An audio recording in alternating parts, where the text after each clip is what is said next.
우리 주 예수 교회 성도님들은 믿음이 출중해서 요한계시록을 해도 두렵지도 않고, 그리고 요한계시록을 해도 그렇게 긴장하지도 않고, 참 여러분의 믿음은 든든한 걸 볼 때 참 자랑스럽습니다. 지금 신천지에서 수많은 사람들이 장막 성전에 들어가기 위해서 각처에서 공부를 합니다. 7개월, 8개월 이렇게 일주일에 보통 한 20시간씩 공부하면서 시험을 칩니다. 쳐서 장막 성전에 들어가는 거예요. 그래야 이제 구원받는 성도가 되는 거죠. 그렇게 이단들은 긴장하게 만들죠. 그런데 복음에 입각한 하나님의 사람들은 그런 긴장보다는 이미 구원받은 은총에 감사 강구하며 살기 때문에 어떤 계시록에 두려운 말씀이 있다 하더라도 나와는 상관이 없다, 이렇게 믿는 거거든요. 그러니까 여러분 편안하게 이 땅에서도 하나님의 사랑과 은총을 받고 있다는 증거지요. 이제 여섯째 인을 떼는 말씀이 이제 우리에게 전개되는데요. 먼저 우리가 시간 개념을 좀 이렇게 살펴봐야 되겠는데요. 인류의 그 뇌 속에는 나올 수 있는 한계가 4가지 시간밖에는 나오지 않아요. 첫 번째가 우리가 우선 우리 한국에 이제 들어와 있는 종교, 불교가 가장 오래됐으니까 샤머니즘의 거전이지만, 불교에서 이야기하는 종교는 불교에서 얘기하는 그 시간 개념은 윤회라 그러죠. 윤회라 그러는데 그 윤회를 어떻게 해석하느냐 하면 상대적인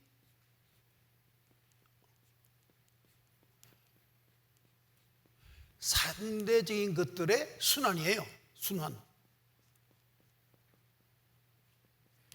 그러니까 슬픈 날도 있고 기쁜 날도 있고, 혹은 시작이 있고 끝이 있고, 그 다음에 또 이제 잘됨도 있고 못됨도 있고, 이런 여러 인간이라는 것이 이렇게 상대적인 것을 우리가 항상 경험하면서 살고 있죠. 그래서 이제 상대적 순환이라 이렇게 봅니다.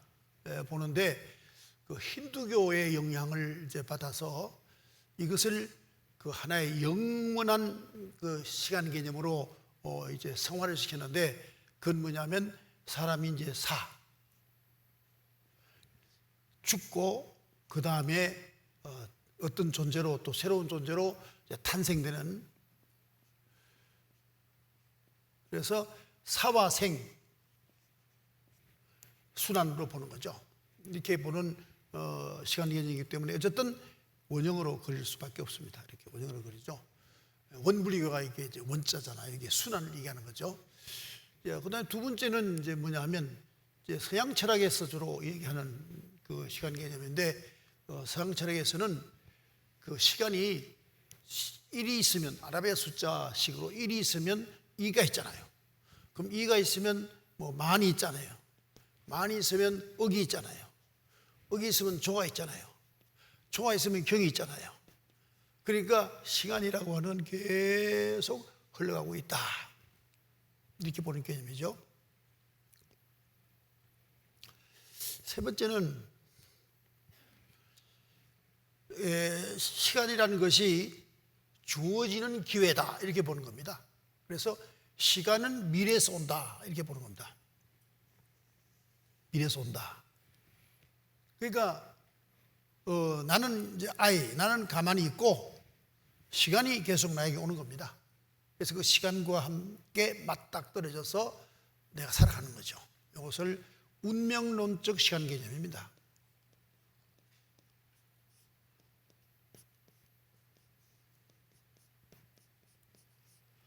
그러니까 나에게 와지는 이 시간, 시대, 이것을 내가 피할 길이 없어요. 감당해야 돼요. 그래서 운명론적인 시간 개념이라고 볼 수가 있죠. 그래서 우리 한국에서도 이런 개념이 많은데, 팔자 같은 거 있잖아요. 운명론적이죠. 그래서 내게 다가온 이 현실을 우리는 피할 길이 없어요. 그대로 맞고 살아가야 되는 거죠. 이미 정해진 것들이 이제 오는 겁니다. 그 다음에 성경에는 어떻게 말씀하고 있느냐 하면, 성경에는 시간 개념이 위에서 아래로 내리는 시간 개념입니다. 그러니까 다시 말씀드리면, 이제 하나님께서 역사의 주관자가 하나님이시니까 하나님이 우리에게 시간을 주시는 거예요. 주시는 건데, 이 시간은 하나님의 의지에 따라서 언제 끝이 날는지 몰라요. 이를테면 전체적으로 시간이 끝나는 경우도 있고, 개인으로 시간이 끝나는 경우도 있고, 그렇게 되는 거죠.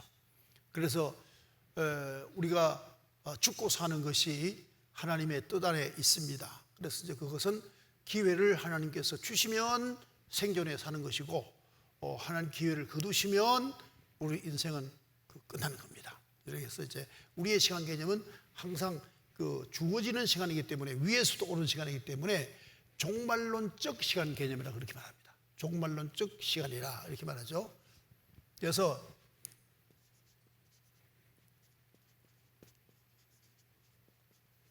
시간. 그런데 인간의 뇌로서 이해할 수 있는 시간 개념이 이거밖에 없어요. 이 이상 더 다른 게 나올 게 없다고요. 그래서 이제 이렇게 시간 개념을 우리는 이해할 수밖에 없는데, 성서의 말씀에 근거하면 역사의 주관자가 하나님이시고, 그리고 심판이 있다고 하시는 하나님의 그 말씀에 근거해서 본다면 시작이 있으면 끝이 있는 거죠. 그러니까 결국은 주어지는 주관자가 위에서 주관하시고, 우리는 이렇게 주어지는 시간을 살아가는 겁니다. 그래서 날로 새로워지는 시간을 맞습니다. 그러니까 제가 낮에 설교할 때 저가 아닙니다.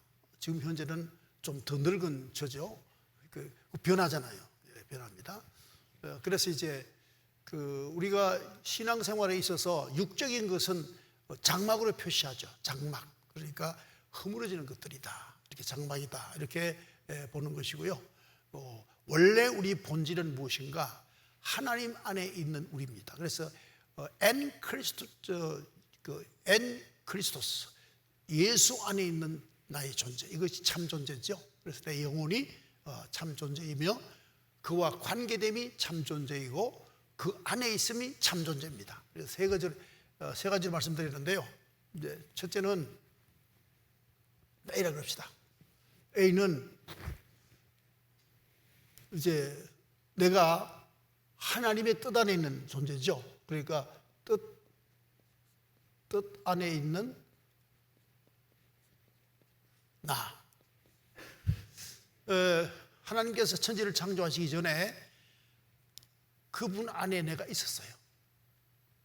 내가 있었다고요. 그래서 그분께서 이제 나를 사랑하시고, 이제 우주 만물의 역사와 쭉 되어지는 시대적 변화와, 그리고 현재 AD 2020년 지금 7월 말 거의 가까이까지 살 수 있는 그 시대에 살 수 있는 나로 하나님께서 계획하시고, 하나님의 그 뜻 안에 우리가 있었습니다. 그다음에 두 번째는 하나님의 형상 안에 있었습니다. 이 이미지라 그러는데, 이미지 오브 킹, 형상. 하나님의 형상 안에 있었거든요. 그게 뭐냐면, 여기서 뜻 아니란 말은 창조 이전에, 그래서 요한복음에 나오는 태초적 존재고요. 여기서 말하는 그 형상, 창세기 1장 1절에 나오는 이제 말씀과 근거해서 하나님의 그 계획, 하나님의 계획이라 그럴까? 그 참 표현하기 묘하네요. 막 이렇게 봅시다. 모네. 이 모네라는 화가가 있죠. 모네라는 화가는 수련이라는 꽃을, 그 작품 250 작품을 남겼어요. 수련만 그렸습니다. 그런데 이 모네의 수련은 모네의 자기가 그 꽃을 그리고자 하는 화가의 정신이라는 걸까요? 그 정신 안에 있는 수련이라는 현상을 보고 표현되는 거죠. 다시 말씀드리면 이제 그 그림을 고호 그림 또 얘기하고 그래야 좀 이해가 더 쉽겠네요. 고호의 그림에는 항상 뭐가 있느냐? 그 노란색이 있어. 노란색. 그 노란색은 뭐냐면 고호의 아버지가 자기를 가기 싫다고 하는 그 명문 학교를 집어넣고 그 이제 아버지가 떠나가는데 그때 아버지와 함께 타고 갔던 차 색깔이 노란 색깔이에요. 그리고 이제 아버지가 떠나가잖아요. 그 명이 놓았던 차 타고 지금 노란색이죠. 그 아버지가 노란 차를 타고 떠나갔는데 그게 그렇게 그의 일생에 충격이 된 거예요. 그 아버지가 떨어진다는 충격. 그래서 모든 고의 그 그림 속에는 그 헤어짐이라는 거예요. 그 그리움이라는 이게 이제 안에 들어있어요. 고의 그림 속에는. 이 고의 인생이 들어있죠. 작품 속에. 이 모네 250개의 수련 그림 속에 모네의 인생이 들어있는 거예요. 또 이 고의 그림 속에는 또 뭐가 빠지지 않게 항상 나오냐면 그 십자가가 나와요. 십자가. 왜냐하면 이 전도사로 신부를 했거든. 광산 지역에서.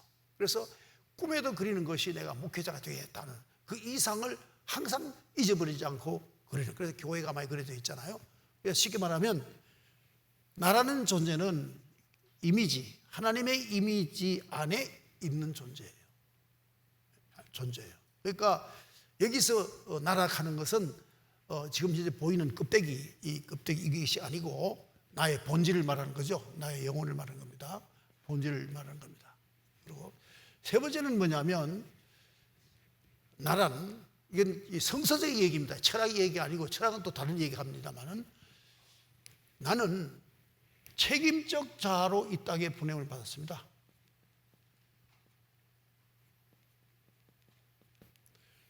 요 얘기를 하려고 지금 이 얘기를 하는 겁니다. 이 책임적 자는 주어지는 기회, 하나님의 기회 앞에 서서 나에게 하나님이 하나님이 주신 모든 인격, 또 영성, 그리고 내 육신, 기능, 소질 이런 모든 걸 하나님 주시면서 내게 책임적 자로 내게 주어진 기회를 하나님의 뜻을 이루는 사명이자 종으로 우리를 보내주신 거죠. 그래서 성경에 아담과 하와가 창조되자마자 하나님께서는 그에게 뭘 줬냐면 너는 나의 청직이다 하면서 이름을 짓게 했잖아요. 그래서 이제 나는 이렇게 책임적 자로 사는 존재로 나는 이 땅에 태어났다 하는 것이고, 마지막으로 이제 네 번째가 뭐냐면 이제 유한한 기회적 존재, 유한의 존재로 해서 육신이 우리가 있잖아요. 육신. 그러니까 네 가지 이게로 나 자신이 이제 존재한다고요. 존재하는데 바로 책임적 자 얘기하는 것하고 육신의 한계라고 하는 한계적 존재라고 하는 것하고 둘 때문에 이 시간 개념이 종말적 시간 개념이 맞다라는 걸 증명해 드리는 거예요. 그래서 오늘 내게 주어진 시간, 이제 오늘 여러분은 하나님 앞에 약속을 했어요. 하나님, 내가 그 하나님 자녀 되면 하나님 앞에 약속한 예배를 꼭 참석하겠습니다. 이렇게 약속을 했어요. 여러분께서는 오늘 이 시간을 충실하게 잘 그 책임적 자로 지켜나가는 거죠. 재미가 있든 없든 졸든 하여간에 나는 가서 내 책임 다하겠다. 오신 분들이니까 상이 있어요. 보상이 있습니다. 이제 그렇게 해서 상 받는 걸 생각. 이면수 목사님 그 간증을 제가 들으면서 느낀 게 인간이 육적으로나 모든 환경이 좋으면 인간의 근본적인 가치를 못 느끼는 것 같아요. 그런데 인간이 그 모든 그것들을 다 떠나가고 마지막 그야말로 생의 그 자리에, 마지막 자리에 있으면 모든 만상이 본질이 보이는 그러한 일이 일어나는 것 같아요. 그래서 많은 사람이 그렇죠. 특히 암 환자 같은 경우에 글들 쓰는 거 보면 암 사기입니다. 사기인지 모르겠는데 하여간에 사기입니다. 판정 딱 받으면 들어갈 때는 그냥 들어갔는데 나올 때는 그렇게 국화꽃이 이쁘다는 거예요. 그래서 국가 꽃의 아름다움을 발견할 수 있다는 거죠. 인간의 그 여러 가지 삶의 여러 가지 그 상황과 여러 가지 형편이 좋으면 자기 본질적인 어떤 그 눈이 가리워지는 거죠. 그러나 모든 거 다 떠나가고 그 자기 본연의 그 자리에 딱 서면은 모든 하나님의 창조하신 역사와 모든 걸 새롭게 볼 수 있는 눈이 이제 발견하게 되는 거죠. 그래서 우리는 이런 그 시간 개념을 가지고 인생을 살아간다. 우리는 뭐 어떤 개념? 요 개념으로 종말적 시간 개념으로 살아간다. 그렇기 때문에 필히 뭐가 있다? 심판은 있다. 심판은 꼭 있다. 꼭 있다 하는 것입니다. 그래서 이것을 확실히 해야 이제 오늘 본문 말씀 얘기가 되는 거고요.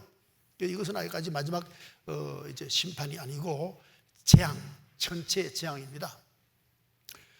그 어린 양이 6째 인을 떼실 때에 그 12절이죠. 내가 보니 6째 인을 떼실 때에 큰 지진이 났다. 이렇게 기록되어 있습니다. 지진을 두 가지로 우리가 해석을 하는데요. 오늘 성경 쭉 적어놨습니다. 두 가지로 해석. 하나는 뭔가 하면 지진이 하나님의 현현을 표현할 때 그 지진이라고 표현을 합니다. 그래서 사람은 자기 표현이 한계가 있습니다. 우리가 한계가 있지 않습니까? 저도 사실은 설교하면서 한계 때문에 오늘 또 이거 설교 제목을 잡는데 아주 고심을 했어요. 자, 적군 없는 사나이냐? 요구 없는 사나이냐? 아니면 오늘 본문 그대로 그런 사나이냐? 어느 제가 그 말씀을 보고 그 깨닫고 표현하고 싶은 의도와 딱 맞아 떨어지는 이 단어가 없어요. 표현이 안 돼요. 뭐 제가 무식해서 그렇겠죠. 한계가 있어서 그런 건데 어쨌든 이 지진이라는 것이 인간들이 볼 때에 하나님의 임재다 이렇게 표현하는 용어로 지진을 씁니다. 그리고 여러분 이스라엘 백성들이 그 이제 불기둥, 구름기둥 그러잖아요. 불기둥, 구름기둥.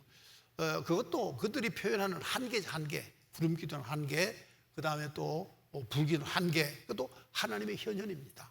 하나님의 현현이고 또 이제 바울과 실라가 빌립보 감옥에 같이 있을 때 지진이 나잖아요. 막 옥토가 떨리고 있잖아요. 떨리잖아요. 떨리는데 그것도 하나님의 현현이다. 저도 그걸 경험해 봤으니까 만이산 기도원에서 기도하고 있는 데에 온 천지가 다 진도 떨어요. 막 떨어요. 나는 죽는 줄 알았어요. 혼자 그런 거 혼자만 그렇게 느끼는 거예요. 기도원 원장이 나중에 제게 설명을 해줍니다만은 그래서 이 지진 이거 표현은 하나님의 현현에 대한 인간의 한계적 표현일 뿐이다. 그렇다 해서 지진이 일어나다 그래서 무슨 어떤 문제가 생기겠냐 이렇게 또 보시면 안 되고요. 또 그리고 두 번째는 뭐냐 하면 지진은 실제 재앙 때 일어나는 하나의 자연 위에 나타나는 사건이다. 사건이다. 여러분 우리도 지금 알고 보면 사실 불덩어리 위에 살아요. 불덩어리 위에 그렇잖아요. 여러분도 알다시피 태양 중심에는 아주 개척하기 어려운 뜨거운 불이 들어있잖아요. 이게 지구가 천천히 식어가는 과정에 우리가 존재한다 그러잖아요. 물리학자 얘기 들어보면. 그래서 사실 우리가 이보다 조금 더 뜨거워도 안 되고 덜 뜨거워도 안 되고 그렇게 살고 있잖아요. 이제 어쨌든 그렇게 사는데 언젠가는 이제 하나님께서 이제 재앙을 내리시면 이 판들이 좀 더 갈라나가는 거죠. 여러분 아직까지 이제 지질학자들이 현재 내놓은 게 최고의 그 학문이 판 이론이잖아요. 판 이론. 지구는 모든 게 다 판으로 되어 있다 이렇게 보잖아요. 그렇죠? 판 이론. 판으로 다 이게 덮여 있다 그러잖아요. 그래서 지각 이제 두 판이 이제 부딪히면 그 지진이 일어나고 화산 터지고 그런 경우가 되죠. 밑에는 불이 올라오는 거죠. 판들이 지각 변동을 하니까 어쨌든 이제 그런 지진이 일어난다 이렇게 그 이야기를 하고 있습니다. 그러니까 요한이 환상을 보는 상황이 있으니까 이제 그렇게 돼 있고요. 근데 여러분 이걸 아세요? 이걸 보시면서 지진이 일어났는데 그러면 나는 어떻게 되느냐? 대입시켜야 돼요. 나는 어떻게 되느냐? 나는 지진과 상관없다는 거예요. 나는 지진과 상관없다. 왜? 어떻게 된다고? 우리는 들림을 받기 때문에 상관없어요. 그게 중요한 거예요. 그게. 그러면 막 이단들은 할렐루야 그러고 난리 나는 거예요. 그렇죠?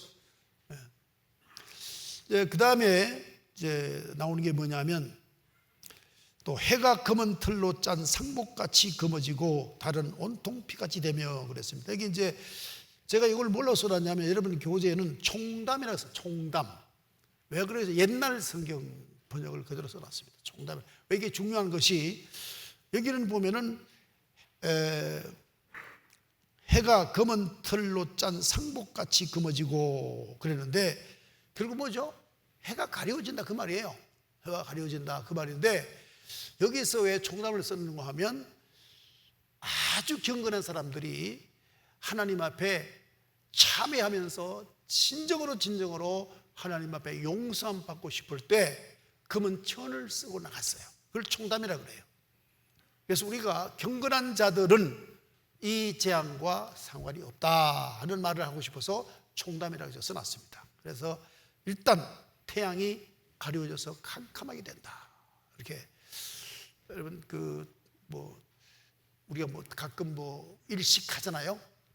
하는데 그게 아니라 완전 태양이 검은색으로 가려져 버린 거죠. 그 다음에 또 이제 보면은 달은 온통 피같이 된다 그랬습니다. 그래서 이런 걸 생각해 보면 굉장히 좀 두려움이 우리가 생기죠. 달이 피처럼 된다. 어떤 모습일까? 한번 그림을 좀 그려봐야 되겠어요. 그래서 실제적으로 보여드리겠는데, 하여튼 달이 피같이 변한다 이렇게 하고 있습니다. 요엘서 2장 31절 1표지 여호와의 크고 두려운 날이 이르기 전에 해가 어두워지고 달이 빛빛같이 변하려니와. 그래서 요엘서에 이미 기록을 해두었습니다. 이 요엘서가 요엘이 성령의 임재하심에 대한 예언자지요. 그래서 이제 종말에 대해서 이렇게 예언을 하고 있습니다.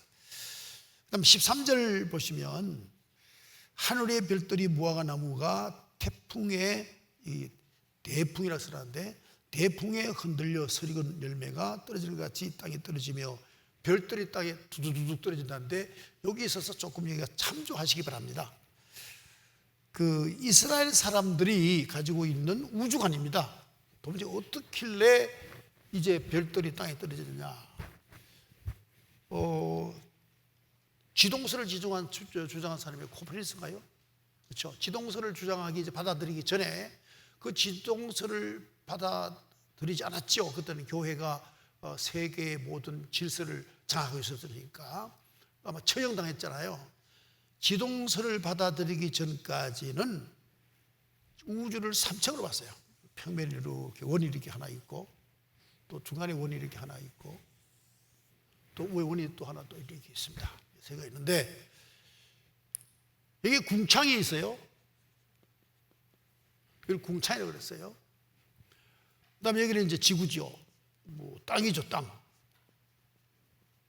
땅이 있습니다.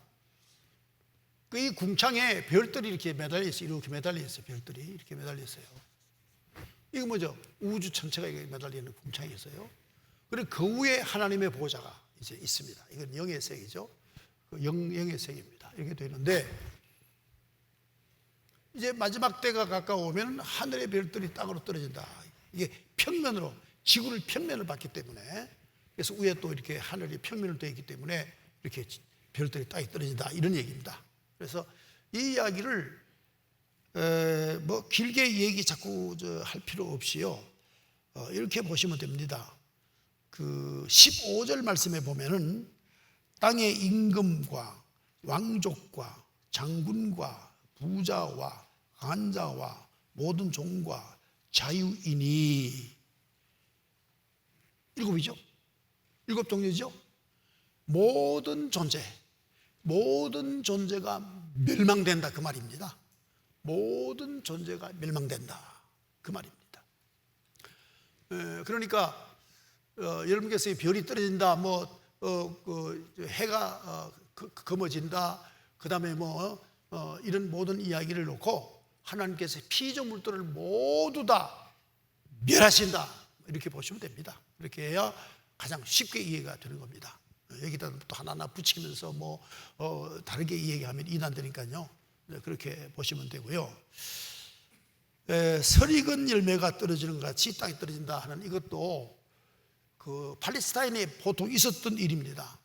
무화과 나무 이제 그 열매가 이렇게 쭉 달려 있잖아요. 달렸는데 이제 바람이 불면 그 이렇게 가지하고 무화과 열매하고 사이에 그 붙는 게 좀 약하답니다. 그래서 바람이 불면 막 떨어지는 거죠. 그 모습을 일상적으로 봤는데 자기들이 보는 건 무화과 나무 열매 떨어지는 걸 보고 많이 떨어지는 거에 대한 최대 그 모습이 있죠. 그런데 그렇게 되는 것처럼 이제 하늘에서 별들이 떨어진다, 이런 뜻으로 적고 있습니다. 그 다음에 이제 땅 하는 게 땅 나오죠. 땅 그래서 않습니까? 이 땅은 뭐라냐면 사단이 지배하는 영역, 이렇게 보십시오. 땅은 사단이 지배하는 영역. 그 사단이 영역하는 지배 아래에서 먼저 나오는 게 임금입니다. 임금. 저는 세계 역사를 이렇게 볼 때마다 별난 인간들이 가끔 나타나는구나. 예? 징기스칸 같은 인간들, 그렇죠? 그 다음에 또 일본의 도조 히데키 같은 놈들, 그거 나타나가지고는, 지금도 일본은 이 동북아시아와 동남아시아의 그 개발과 선진화를 위해서 자기들이 사랑을 베푼 게 대동아전쟁이다, 그러잖아요. 아직도 그러잖아요. 그 사람들은 이 머리가 어떻게 된 사람인지, 도무지 일본 사람들 머리는 어떻게 생긴지 잘 모르겠어요. 어쨌든 그런 특별한 인간이 나타나면 수많은 사람들이 죽습니다. 그래서 참 리더는 두 가지예요. 참 리더 두 가지. 성경에서 말하는 참 리더는 두 가지인데, 참 리더는 뭐냐면 백성들의 뜻을 따라서 섬기는 리더. 이게 하나님께서 기뻐하는 종이죠. 그래서 servant of servant가 king of king과 동일한 단어란 말이에요. 종과 왕의 동일한, 성경에는 종과 왕의 동일한 단어예요. 이런 리더가 나타나면 평안하고 행복하고 다 사는데, 어떤 자가 나타나느냐 하면 이념을 가지고 있는 놈이 나타난다. 이념을 가진 놈이, 욕망이 강한 놈이 나타난다, 이 말이에요. 근데 징기스칸이 왜 세계를 그렇게 많이 정복했느냐라는 그 특징 하나를 지적하는 어떤 역사학자가 얘기를 들었는데 참조가 되더라고요. 징기스칸은 일단 정복하고 그들의 문화와 그들의 종교와 그들의 모든 그 하는 삶을 그들이 인정을 했대요. 인정을 했는데, 이 참 곤란한 얘기입니다만은 스페인 사람들, 스페니시가 남미에 가가지고 십자가를 앞에 딱 세워놓고, 그때 잉카 문명 이런 시대지겠죠. 딱 데려놓고 예수 믿을래 안 믿을래 딱 그래요. 안 믿는다 그러면 죽여버리는 거예요. 그러니까 그때 교황, 그 사람이 사탄이에요. 그렇잖아요. 사탄이에요. 이름은 십자가만 달고 댕기지 하나님의 종이 아니에요. 그래서 이념이 있는 자가 리더가 되면요, 백성이 반쪽이 딱 갈라 싸우고 서로 죽이게 만드는 거예요. 지도자가 이념이 없어야 돼. 오직 종이 돼야 돼. 그런데 이념이 있는 자가 리더가 되면 자기 이념의 세계를 만들기 위해서 반대되는 것들을 죽이고, 또 이제 그 변화받기를, 자기 말에 복종하기를 바라고, 그러는 거죠. 그래서 리더는 이념이 없어야 됩니다. 이걸 성경은 늘 말하고 있거든요. 우리가 지금 겪고 있잖아요. 이념자가 리더가 되니까 국론이 딱 반 갈라진단 말이에요. 이런 문제가 발생하는 거예요. 왜 지금 모든 정책을 하지 않습니까? 자기가 또 이념을 딱 두고 그 이념에 안 맞으면 적으로 보고 적폐다 그러면서 계속 부동산도 계속 세금을 막 때리는 거예요. 너 말 안 들어? 난 그걸 이렇게 표현한다. 그 문방구 앞에 보면 볼볼 올라오는데 두들기잖아. 막 두들기는 거. 그거하고 똑같아, 좀. 올라와, 두들겨, 내려가. 그 대가리만 터지는 거죠, 다. 어쨌든 성경이 얘기해. 내 얘기, 내가 뭐 어디 정치 얘기하는 게 아니고 성경이 있는 그대로예요. 성경. 리더는 이념이 없어야 된다. 종이 된다. 이걸 말하고 있죠. 그래서 이제 여기 임금이라 하는 게 첫 번째 나온 게 이념 있는 리더, 그 말입니다. 그 다음에 왕족들면 그 아래서 이제 수하에서 붙어먹고 사는 특정 인물들. 그래서 이 사람들이 남을 압제하고 통치하고. 그래서 저는 참 뭐 요즘 하도 좋은 세상 살아 그런지 모르겠는데 왜 상감한테 가서 엎조리면서 왜 그러는지 모르겠어. 사람들이 그럴 필요 뭐 있어요? 근데 세상 그때 사람들은 그렇게 그러더라고요. 상감을 아주 높이고 그가 무조건 복종하고 그러더라고요. 그 왜 그런 질서가 통치가 되는지 알 수 없어요. 하여튼 그건 저는 제가 좀 무식하게 그렇게 했지만은. 그 다음에 이제 장군들 장군이라 그러면 아무래도 권리를 행사하는 사람들 말하겠죠. 자기의 어떤 유익을 위해서 남을 해치는 사람들을 말할 수 있겠고, 부자들. 그래서 부자들이 맨날 욕을 먹는데 저는 부자를 욕을 하지 않고 성경의 부자 개념을 다시 한번 여러분께 부각을 좀 싣고 싶어요. 성경의 부자 개념은 뭐냐 하면 많은 이웃을 섬기는 은총을 입은 자예요. 은총을 입은 자예요. 네? 여러분 그렇잖아요. 우리 두 분 의사 선생님이 계시는데 공부 열심히 했을 거예요. 네. 해가지고 의사가 돼가지고 지식을 부자 많이 가지고 있으니까 그래도 오면 진단해주고 진료해주고 죽을 놈 살려주잖아요. 네? 그게 부자예요. 정보도 많이 가져야 돼요. 우리가 그래야 많이 살려요. 요즘 AI가 나와가지고 지금 가천병원에 한 대 왓슨을 사왔잖아요. 그런데 지금 우리나라의 최고 암을 진단하는 확률이, 그 의사들의 확률이 86%인가 그렇다 그래요. 최고가. 그런데 AI는 지금 98% 맞춘다고 그러잖아요. 어쨌든 AI가 부자예요. 정보를 많이 가졌으니까. 이게 많이 고치죠. 이제 진단도 잘할 수 있죠. 여러분 저는 그렇게 생각해요. 종의식을 가진 사람은 많이 가져야 된다. 종의식 가진 사람들은. 네, 저는 그래요. 그래서 여러분이 진짜 하나님의 종되고 청직이 됐다면 많이 가져야 된다. 돈도 많이 가져야 된다. 네. 그런데 저는 부자를 선한 청지기로 보는 겁니다. 그래서 근데 여기서 부자는 뭐냐면 이제 나사로와 부자 비유에서 그 부자는 자색 옷을 입고 매일 파티만 했는데 그러면서 마음을 어디 두지 않았다? 나사로에게 두지 않았다. 그래서 지옥 간 거예요. 그래서 우리가 늘 그러잖아요. 하나님께 마음을 두면 가난한 자가 보이는 거예요. 성령께 마음을 두면 가난한 자가 보이는 거예요. 예수님께 마음을 두면 가난한 자가 보입니다. 그래서 제가 천국 가는 사람들은 하나님께 마음을 두자 이렇게 말씀을 요즘 좀 드리고 있어요. 그리고 그 다음에 이제 그 강한 자들, 이게 이제 상대적입니다. 왜 강한 자가 있겠어요? 결국은 이제 그 약한 자가 또 있죠. 상대적으로 이제 강한 자들. 아무리 강하다 보면 횡포를 하겠죠. 그래서 모든 종과 자유인이 굴과 산들의 바위 틈에서 숨었다 이렇게 해서 결국은 이제 숨어봐야 소용이 없죠. 하나님의 그 징계는, 재앙은 피해봐야 소용이 없죠. 또 17절 그 16절 산들과 바위에게 말하되 우리 위에 떨어져 보좌에 앉으신 이의 얼굴에서와 그 어린 양의 진노에서 우리를 가리라 그랬습니다. 여기서 진노의 어린 양,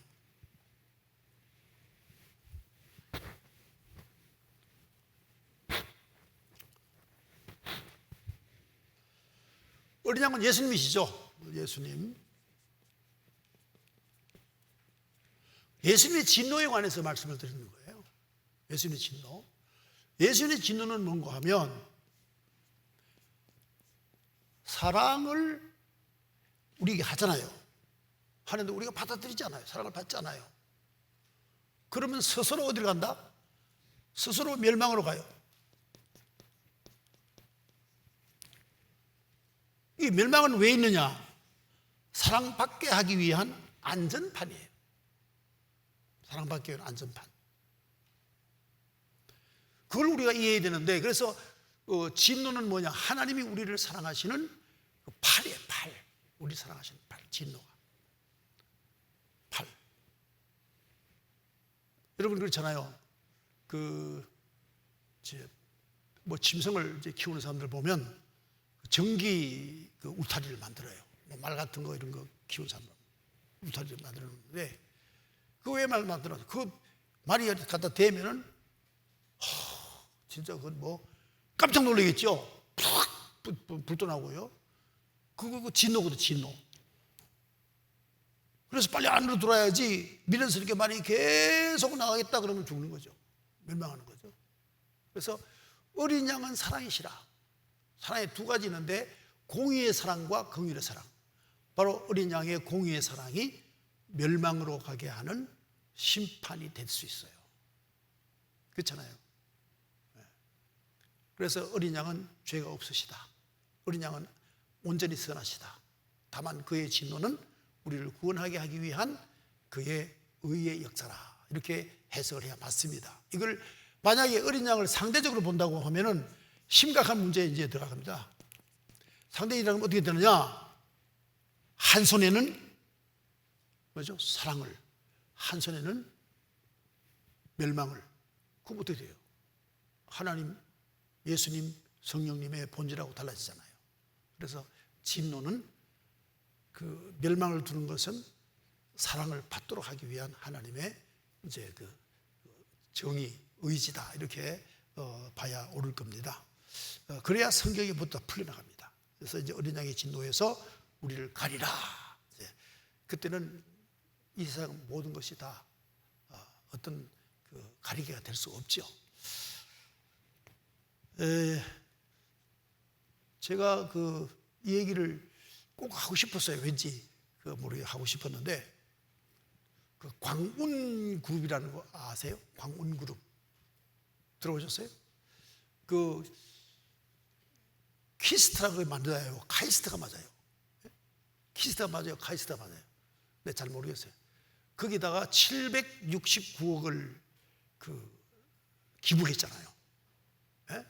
그 회장이 이수영이라는 회장이죠. 네, 얼마 전에 신문 났죠. 그 이수영 회장인데, 그 사람이 36년생입니다. 원래 81인가 2인가 그렇죠. 그분이 서울대 법대를 들어갔는데, 같이 동기생인 김창룡이라는 그 총각을 만났는데, 법대에서 만났는데, 첫눈에 뿅 가버렸어요. 네. 근데 사랑한다는 말을 못하는 거예요. 여러분, 너무 사랑하면 사랑한다는 말 못해요. 그렇죠? 네. 보통 중학교 때 미술 선생 사랑하기도 하잖아요.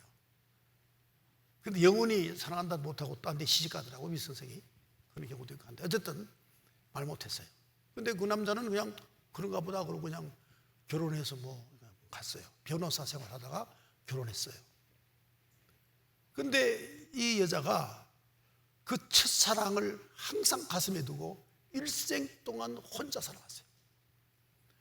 그래서 광운그룹을 만들었는데, 그만큼 수많은 돈을 다 벌어가지고는 자식도 없고 후손도 없잖아요. 그러니까 좋은 일에 쓰는 거예요. 내가 무슨 일을 하고 싶으면 포인트는 여기 있습니다. 그런데 2년 전에 둘이가 결혼했어요. 네? 그 사랑을 하려면 이런 멋진 사랑을 해야죠. 얼마나 그 결혼식이 즐거웠겠어요. 네? 그래서 성도들이 이 신랑 예수를 그리워하고 주님 오시는 제 이름을 그리워한다면 딱 한 예수만 바라보고 앞뒤를 보지 말아야 돼. 아마 그 여자가 돈을 꽤 벌었을 때 별 사기꾼들이 다 나타나겠지. 그렇죠? 허장가위 같은 놈들, 하여간에 내가 한 건만 하면 어쩌고 덤볐겠죠. 돈 있는 여자 있으면 그냥 놔두겠어요? 혼자 사는 다 아는데, 세상이 다 아는데.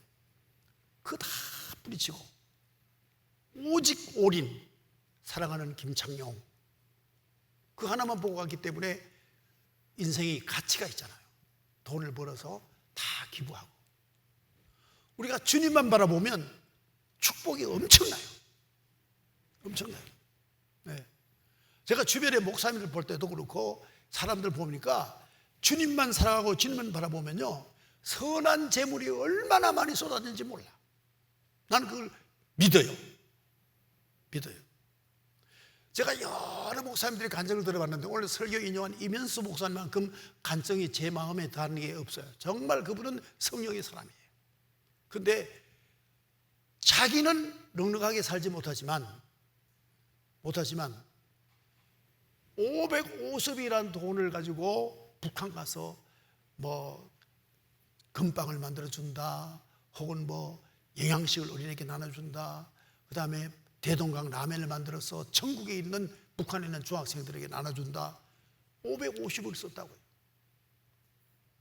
그 사람이 제일 부자 아니에요?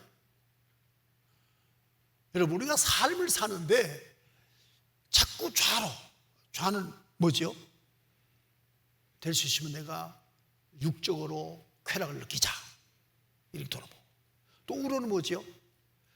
어떤 인간의 자기 철학이 있어서 그걸 이루기 위해서 뭐 계속 정진하는 것. 이 둘을 다 버리고 주님만 사랑하고 나가면 내 그런 만큼 저절로 늘상 채워주시는 하나님의 기적의 역사예요. 그걸 믿으세요. 그래야 하나님 나라가 이루어지는 거예요. 그래야 안 그러면 하나님 나라 이룰 수가 없어요. 우리가 다 주님이 오신 날을 기다리는 신부들인데, 신부는 오직 신랑만 기다리고 있어야지 엉뚱한 것도 바라보고 하면은 얻는 게 하나도 없어요.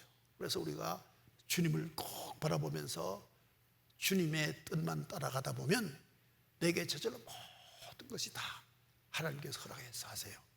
근데 그런 어떤 성도가 어디 있나 하나님 찾으시고 저 하늘의 창고를 여시고 기다리시는 거예요. 그런 사람이 누군가 맡기겠다 하는 거죠. 그 다음에 제 나오는 말씀이 뭐냐면, 그들의 진노의 큰 날이 이르렀으니 누가 능히 서리요 하더라. 왜 우리 예수님께서 화가 나셔가지고 복수전을, 너희들 나를 십자가 못 박았으니까 너 원수 같은 놈 다 죽이겠다라고 하고 진노하지 않은 예수님이라고 말씀드렸느냐 하면 바로 17절 때문이에요. 네? 그들의 진노의 큰 날이에요. 누구의 진노의 날이에요? 죄인들이 자기 죄 때문에 진노의 날이 거기 간 거예요. 그렇죠? 죄 때문에. 자, 선생님이 그래요. 숙제, 검사 그럽니다. 그러면 옛날에 회초리 들고 했어요. 우리가 가기도 할 때 회초리 다 들고 손바닥 아니면 때리고 뭐 별거 다 했어요, 그때는. 그런데 회초리 하나 딱 들고 들어오셨어요. 자, 숙제 검사. 왜 두들겨 맞아요? 왜?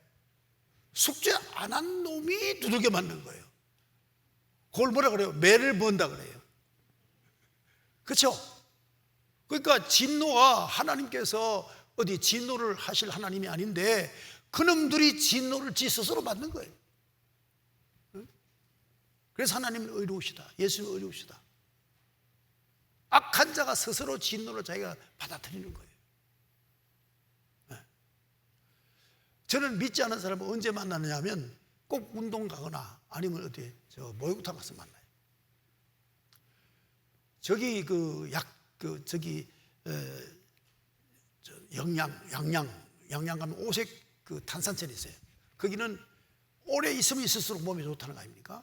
저도 그럴줄알고 버티고 어떤 데는 막 50분도 물속에 들어가 있습니다. 근데 옆에 사람 이야기 다 들려오는데 술을 끓여야 되는데 탄산泉오면 뭐해? 오늘 밤에도 술 먹으면 똑같은데 그러고 앉았어요. 네? 그래, 술 끊지. 그러고 나같이 들어야 효능을 보지. 여기 뭐 한 3시간 목욕하고 몸 좋아졌다 그러면 또 야, 술 잘 빨리겠네 간다고. 그 밤새고 술 먹고 그 몸이 뭐예요 도대체? 그렇잖아요. 그래서 악한 사람은 스스로 심판을 자초해요. 네? 네. 여러분 이걸 꼭 깨닫고 인생을 살면서 어차피 하나님의 자녀 됐으니까, 어차피 예수 믿게 됐으니까, 어차피 장로, 목사, 집사, 성도 됐으니까 오직 신랑 되신 예수만 바라보는 그러한 지조를 지키는 신부, 이 수용이처럼 첫사랑을 끝까지 지키는 그러한 그 여인처럼 살아가라고 6장에 기록됐어요. 6장. 예로 6장이 아시겠죠? 6장이 왜 기록됐다고? 주님만 바라보라고. 그거예요. 이 계시록의 메시지는 그겁니다. 주님만 바라봐라. 여러분, 우리에게 주어진 기회는 금방 지나가요. 금방 지나가요. 그러니까 주님만 바라보면서 기름 준비 많이 하고, 또 졸리지 말아야 돼. 졸지 말아야 돼. 기름은 이빠이 준비했는데, 스팸은 이만큼 준비했는데 원서를 안 내가지고 입상 못하는 사람 있잖아요. 그거 마찬가지로 깨어 있어야 돼. 늘 깨어 있어야 돼. 열심히 해야 돼. 열심히 하시면 안 돼요. 우리 특히 개신교 장로교 교인들이 문제가 뭐가 문제? 은혜다 그래가지고는 그냥 뭐 하나님이 주시겠지, 기도할 때도 그냥 침대 벌렁 누우면서 알아서 하세요 그러고 자고 그러잖아요. 근데 그거 안 됩니다. 깨어 있어야 돼요. 우리도 주어진 기회를 최선을 다하여 선용하고 노력을 하고 주님을 위해서 헌신하고 또 충성하고 공로를 쌓아야 됩니다. 그래야 우리 주님께서 은혜가 충만할 걸로 성경은 말하고 있습니다. 그래서 누가 능히 서리요 하더라 할 때 뭐지요? 믿음. 믿는 자는 능히 이와는 상관이 없다. 믿는 자는 이 재앙과 상관이 없다라는 것을 간접적으로 강조하시는 거예요. 너희는 상관이 없다. 믿는 자는 상관이 없다. 이렇게 말씀하는. 그래서 우리는 막 지진이 나고 이러면 주님이 오시는가 보다. 가끔요, 뭐 하늘에 그 색깔만 좀 이상하게, 구름이 이상하게 되고 뭐 이상한 모습 보면 주님이 오시란가 이런 생각이 들지 않아요, 여러분? 안 들면 그건 예수군 아니지. 그렇잖아요. 예. 그런 생각이 드는 거예요. 우리 마음속에 이미 바라는 거예요. 주님이 오시길 바라는 거예요. 소망이 주님께 있는 거예요. 그런 거 보면. 그래서 우리는 항상 주님을 바라보면서 그리고 깨어서 열심히 기름도 준비하고 성령 충만하고 열심히 일해야 돼요. 사명을 감당해야 됩니다. 그래야 주님 앞에 설 때 부끄럽지 않는 사람이 되겠죠.